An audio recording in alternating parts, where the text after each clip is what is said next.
Marie Forleo runs an award-winning show, MarieTV, world-class training programs, and was named by Oprah as a thought leader for the next generation. She went from working as a bartender and a waitress while trying to get into a coaching business to disrupting traditional education, becoming a best-selling author and a self-made millionaire. Need motivation? Watch a top 10 would believe nation. Top 10, I got a top 10. Got my motivation high for my top 10. Gotta learn from the wise women and men. All my life, like 9 and 9. For my top 10, top 10, 9 and 9. This one's for my top 10. Hey, it's Carmichael, and I make these videos because you are probably the most ambitious person in your circle, but you know you're capable of more. And you get that push by surrounding yourself with the best. So today, let's learn from one of the best, Marie Forleo, and my take on her top 10 rules of success. Enjoy. Okay, let's kick it off with rule number 1. Stay connected to your intuition. In the beginning, when I was first growing the business and first getting it off the ground, I was definitely, work-life balance was less of a reality because I just had to work constantly in order to keep the lights on. But now at a different stage, for me, it's really about shutting things off. And it's about recognizing that even though the world says that you should be on social media all the time, that you should be on all of these different channels, that more is better, that's actually not the truth. Bigger isn't better and more isn't better. When it comes to work-life balance, the more that you shut down and kind of check out and give yourself time and space, you come back and you realize you actually didn't miss anything. All you missed was a lot of noise. And I think as business owners, it's vital that we stay connected to our own voice and our own intuition. And if you're constantly connected to the outside world, you can't hear your own intuition. You're so overwhelmed with the voices of the world that you lose your own inner compass. And for me, it's vital. So I actually shut off a lot. Rule number 2, learn to delegate. What are the things you think you're not doing well in your business? I think a lot of these have started to shift with this book project. So I tend to be a person, this comes from 2 places. I like to be involved in things because I'm very collaborative. Yeah. So I love to see how things are turning out, and I love to like put my spin on them or at least have my input. But at the same time, that can be overbearing. I don't want folks to feel like they constantly have to run things past me. My team definitely knows I trust them. So the thing that I haven't done well in the past is delegating enough, letting go enough control. Yeah. And particularly with this project, it's pushed us all so far outside of our collective comfort zones that it's been a joy to be like, you guys make the decision. Wow. You're amazing, you're intelligent, you're smart. Whatever you choose, I'm gonna be happy with. Wow. Yeah.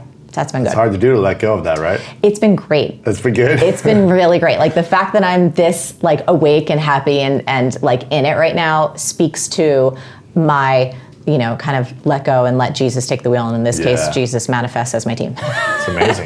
Just let people make decisions and move on. Yes. Right? You do what you need to do and let everyone else do what they need to do. Yeah, it's the only way to sanity. Rule number 3, understand that everything is figure-outable. When I first started writing this book, I floated the idea out to my friend who has an 8-year-old boy. We're sitting there at brunch and he's like, what are you writing your book about? And I said, everything is figure-outable. He's like, I don't believe that. I was like, awesome. This is perfect. That's what I said. I was like, this is great. Tell me more. And he's like, well, we humans can't grow working wings out of our back. And I was like, you're damn right. I was like, but you know what? We can indeed fly. And he was like, oh. And he was like, but, I can't get my childhood dog back. He's dead. And he died when I was 3. And I was like, this kid's intense, yeah, man. No, I like it, man. I'm like, I need bring him it. to prove my book Totally. when I get done. I said, bring it to me. We're like eating our French fries together. I'm dipping in that ketchup. I'm like, bring it, brother. And I said, you are absolutely right. I said, however, dog cloning is happening and they are working on cryogenics. So it may not be figure-outable right now, but that does not preclude it from being figure-outable at some point. A couple hundred years ago, we thought it would be preposterous to be on the moon walking, right? If you said that, and yet we did it. So there are many things that perhaps we have not put our attention on quite yet to figure out, but doesn't mean it's not possible. So after my amazing talk with my 8-year-old friend at brunch, I created 3 rules. to help all of us have a mental container so we can do less kind of devil's advocate and more just use this friggin' idea to help yourself and others. Like, could we just focus there? Yes, please. So rule number 1, all problems or dreams are figure outable. Rule number 2, if a problem isn't figure outable, it's not a problem, it's a fact of life, i.e. death, gravity, laws of nature. Now, we can play around in there for a minute, but you don't even have to, right? If we could change those. Rule number 3, you may not care enough to solve this particular problem or reach that particular dream, and that's okay. Don't beat yourself up. Go find something that you're so friggin' passionate about that you can't help yourself, but just attack it, and then go back to rule 1. And those 3 simple rules create a fun mental container within which you can play, and then just go and start having fun with making your life immeasurably better. Rule number 4, don't become a workaholic. One of the new things that we're doing, which I'm so thrilled about, having a digital company often feels like you're on 24/7. Social media is a very 24/7 kind of animal, and our business, technically, you can have customers all the time. So one of the things that we're changing is in December, we're shutting the entire company down for 2 weeks. No newsletters, nobody's on email, nobody's on anything. And so for me, it's vital that when you love your work so much and in this new digital space, it's easy to become a workaholic. It's easy to always be on, and it's easy to start letting other parts of your life start to take the back burner. And I want to take a stand for every woman that works with me, that she creates space. She creates space to get re-inspired. She has huge chunks of time for her family, for other things she's interested in, to go out into the world and to make change in different ways that perhaps aren't even related to our company. Also, if you want to have more confidence and learn from other successful women entrepreneurs, check out my 254 series. They're free. The links to join are in the description below. Because being a really, really good listener is one of the most underrated secrets to success. I wanted to be really successful, but not just to get shoes. I knew I wanted to make money because I wanted to make a difference. When I was bartending, I was fully bartending. I wasn't talking to myself about, oh my God, I should be dancing right now, or I should be working on my coaching practice. Rule number 5, maintain your personal relationships. What will you regret if it's 2030, we're doing this again, sitting here, and you're like, I'm really upset at myself because I didn't do this in my personal life, in my business, my health, my family, the world. Yes. I would say the only thing I could foresee at this moment not regretting is not continuing to take that quality time with people I love. That would be the thing that if for whatever reason I started making justifications Right. to Well, change. this opportunity is so amazing, so I got to go here and correct. do this. That would be the only thing to be super Really? transparent with you. Yeah, because looking back on these past 10 years, the quality time with people that I love is everything. And I know this so viscerally in my body, is that we're not going to be here forever. And we never know when the people that we love gone. And so for me, there is nothing more important than maintaining and enriching and deepening those personal, friend relationships, Josh, my family, making sure that I show up as fully as possible and not letting anything take me off track from that. Yeah. Because it's, having not had money and, starting with tons of debt and building everything from the ground up and now being in a different position, it's I can see so clearly the success on an exterior level, that's amazing and I'm grateful for it. But nothing can make up for not having a sense of love in your life and not having people that you care about and that you're invested in. So there's nothing that I could strive for or reach for that's going to be more important than this. Rule number 6, start before you're ready. I think one of the biggest ways that all of us can hold ourselves back is listening to that nasty little lie inside our head that says, I'm not ready yet. I don't have enough experience. I don't have enough credentials. Who am I to do X, Y, or Z? And then we just delay. And before you know it, months, if not years, have gone by and we haven't made any real progress. This was true for me. When I started my coaching career, one of the things I discovered was that I just didn't want to be a coach. I've never really fit a traditional mode. And from doing all the personal development work to train myself to be the best coach I could be, I realized I have other passions. I love spirituality. I love writing. I love digital business, which was very new in the early 2000s. And I also love hip hop and dance. Yeah. And so when I was 25, I finally gave myself permission to go take my first official dance class. I never had an official class as a kid. I never took ballet or did any of that stuff. I just moonwalked across my mom's floor, right? And just loved hip hop music. But starting in the dance world at 25 sounds odd, but you're kind of over the hill. Yeah. Because most professional dancers have been doing it since they popped out of the womb. Right. And by the time they're 17, 18, they're going on tour with the hottest artists of the day. So the reason I'm telling the story is it relates to Start Before You're Ready.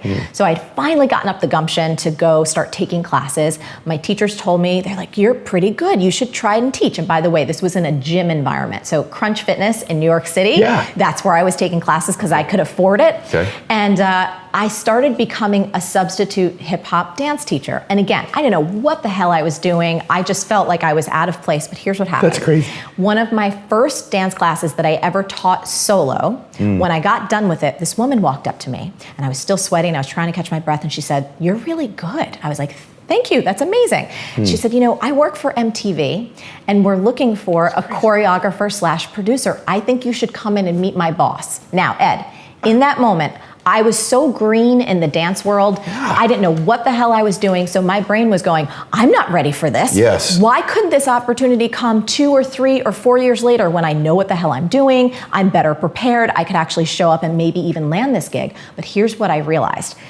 In my mind, I was like, you're already 25, which is over the hill in the dance world.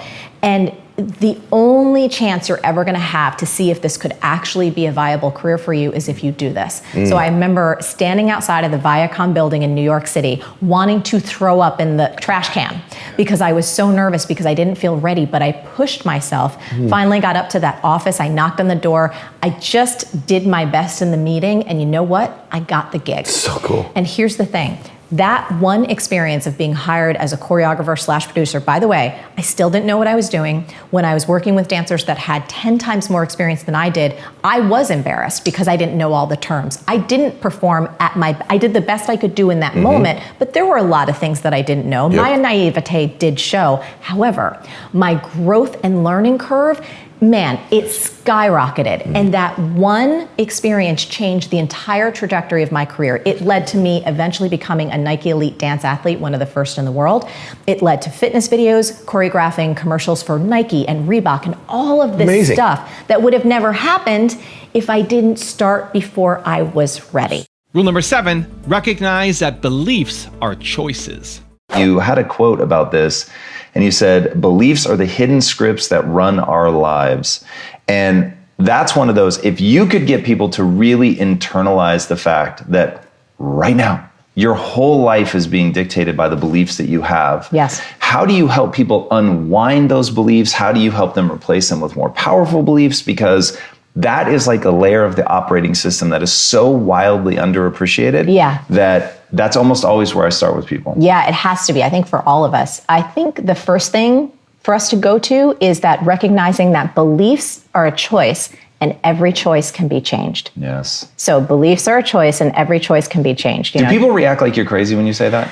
I haven't floated that out enough in a big enough audience to see people like, I don't believe it. I'm dying to know how people respond to this. Well, let's see. Because I really think people think that beliefs are recognition of truth. And that to try to change your beliefs is to try to deny the truth in some way. Well, I mean, for anyone watching who ever believed in Santa Claus, right? Like you believed things, I'm certain that, I know I have, like you believed things when you were younger, even if you weren't a child, if you were a teenager or you were a young adult, that now experience or wisdom or something has shown you, that's not actually the truth. Anyway, my point is this. We collectively have believed things both individually and as a society over time that we've changed our beliefs. So I think that that is proof positive that our beliefs are a choice and those choices can indeed be changed. You know, obviously there is the phenomenon known as confirmation bias, which is the brain's it tends to reinforce what we already believe and then ignore information consciously or subconsciously that doesn't match what we already believe, which is often why whenever we're having conversations about really delicate topics, like it could be about gun control or reproductive rights or race, and they just evolve so fast because people hunker down in their belief bunkers and they're unwilling to see another point of view. But I do hold fast to the fact that all beliefs are a choice and choices can be changed. And here's what else is cool. You know this because you're so immersed in the world of personal development. You're someone who is so committed to learning and growth. Over the years, I've read more personal development books than you can just shake a tree at. And oftentimes, part of the exercise is you have to go hunt down all of your limiting beliefs, right? So if you want to become this powerful person and be the best that you can be, you need to find every single limiting belief and then change it and do all these different things. Here's what I realized when writing this book. You actually don't need to do that. I have a time-saving tool because everybody needs to save some time and to make this really effective and efficient. If you adopt the belief that everything is figure-outable and you take that on for yourself, you don't need to go hunting down all your limiting beliefs because that one thing is like the master key that handles everything below it.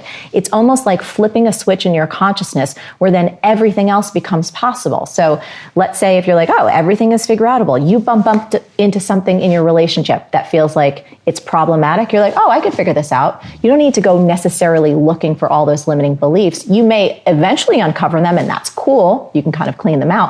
But you don't have to do all this front end work. Adopt this one. It's like the master key and it'll help you achieve anything you want for the rest of your life. This is not like hype. I'm dead serious on this. Rule number 8, own your worth. I think all of us, when we love what we do and when we're passionate about something, we almost have this sense of guilt about being paid for it. We shouldn't be paid for it. We can't ask for money. Oh, I'll just do it this one time. Oh, I can't charge that much. I'm taking advantage of someone else. And so there's a lot of sometimes subconscious, sometimes just deeply lodged beliefs about our own worth and money and being paid for something that we're really good at. That is important that we investigate, that we challenge, and that we choose our own beliefs around money. Because money is this incredible thing, and a lot of women, a lot of people in general, but especially women, there's a lot of conflict. Part of us wants more, and part of us feels guilty or greedy for wanting it, and like we're bad, or somehow that makes us, I don't know, less spiritual, less soulful, less authentic. And I think that's total BS. I think money is amazing. It is the most incredible tool that you can use not only to take care of yourself and your family, but more importantly, that you can funnel to ideas and causes and real problems in this world that take resources to help fix. And that's really exciting to me. And I think that the more that women are financially empowered, the more everyone wins. I mean, the studies have proven this time and time again, that when women get financially empowered, they take better care of their families, better care of their kids. They actually tend to have less kids, especially in the developing world. Communities become stronger. Nations become stronger, and really the whole global economy is going to come stronger. So I get really fired up about women owning what they're worth, getting very comfortable with money, getting very comfortable asking for it, and also becoming stewards of it. Meaning, how are they spending it on a day-to-day basis? Are they feeling like, you know what? I have enough right now to give to causes I believe in. I have enough right now to invest in my own education, my own business, my own future. I think those are really important issues. And I think as women, we can't shy away from money. We've got to really dive into it and be willing to swim around and investigate all the places that we have screwed up beliefs. And that's okay. All of us have screwed up beliefs about something, but with money, it's like, we got to get this straight. It's vital. Rule number 9, don't care what others think.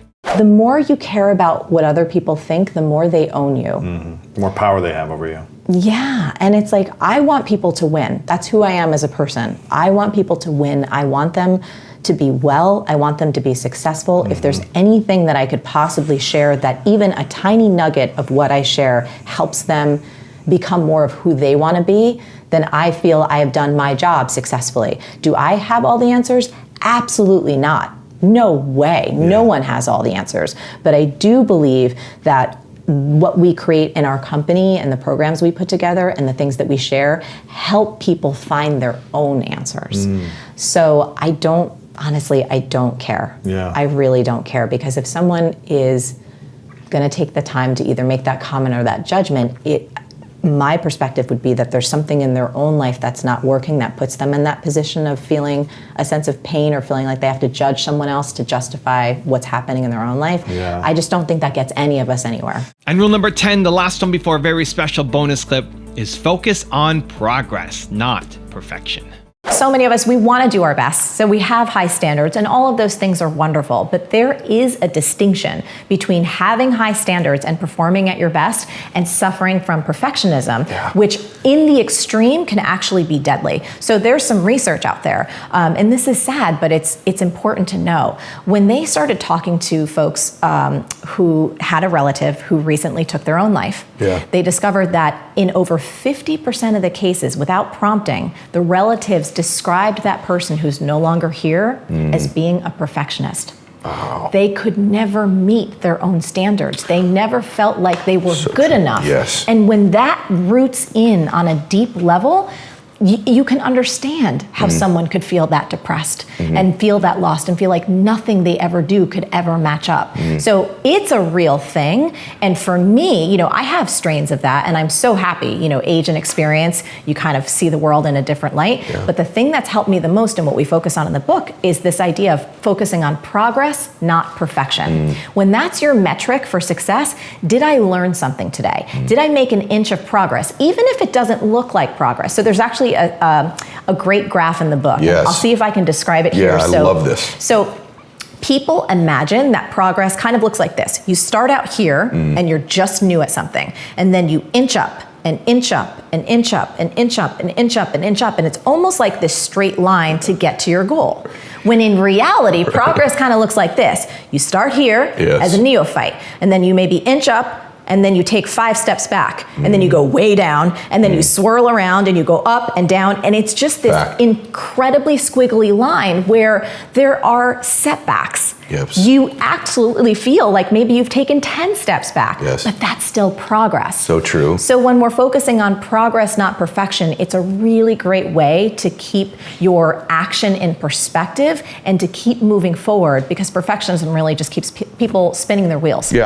Now I've got a really special bonus clip that I think you're gonna enjoy, but before that, it's time for the question of the day. I wanna know, what was your single biggest takeaway from this video? And write down in the comments below when you're going to take action on that takeaway this week. When you schedule in what day, what time, and what place you're gonna take action, you have a 91% chance of actually following through, compared to just 35% if you just got motivated but never created a plan. And when you share your plan and have accountability, you give yourself an even higher chance of following through. So in the comments below, write down your single biggest takeaway as well as your specific plan of action, because I want to celebrate with you. There are many different ways I think that we can deal with the haters. I'll tell a quick story, because it was over a decade ago, and I had just created B School. It was the first time launching something of that scale. I had done other group coaching programs, and I had already been successful in my business and taking care of myself. And I remember going to this business conference where I was really excited, because I was clear my audience was like tiny. It was devoted, but small. And I wanted so badly to share this idea. I said, I know I need promotional partners. So I went to this business conference, and I had like cheesy ass binders, like big plastic binders filled with things, and like my lanyard. And I was like going up to the main session, and I was on the escalator in this hotel, and there was a gentleman on the escalator with me who was also part of that conference. And as you do, they're like doing small talk, like, oh, who are you? What do you do? And so he asked me, what's your company? What are you here for? What are you doing? And I was so friggin' excited, Tom. And I told him all about this new thing, B School, and how I was going to help people build and grow their businesses with integrity. And it had, it was all aligned with your heart and your value system, and it actually works. And there's like style and humor and all this stuff. He literally laughed in my face, and he was like, Are you for real? Whoa. Is this a real business? Come on. You got to have a rich boyfriend or husband bankrolling you. There's no way this is a real business. Wow. And like, you got to get, I'm from Jersey, and it's very hard, one, to like get me to be speechless. Two, I was like, can I just grab him by the freaking collar and throw him off this damn escalator? Like, I was like, what is this? 1808, not 2008? Like, how do chauvinistic assholes like this actually still exist? Like, I was completely baffled. Anyway, we got up to the top level of that escalator and he went his way and I just kind of recomposed myself. But I got to tell you, I really thank him for not believing in me.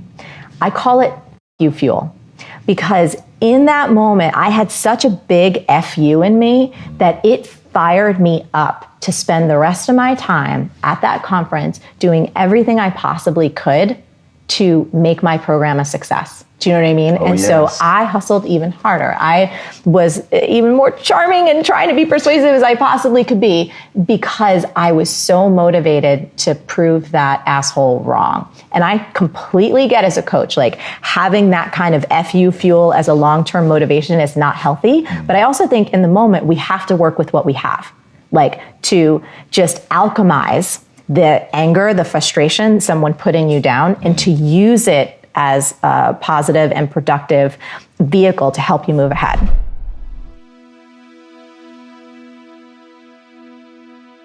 If you want to change your life for free in the next 30 days, check the link below me. Or if you want 10 more awesome rules from Marie Forleo, click the link right there next to me. I think you'll enjoy it. Continue to believe, and I'll see you there.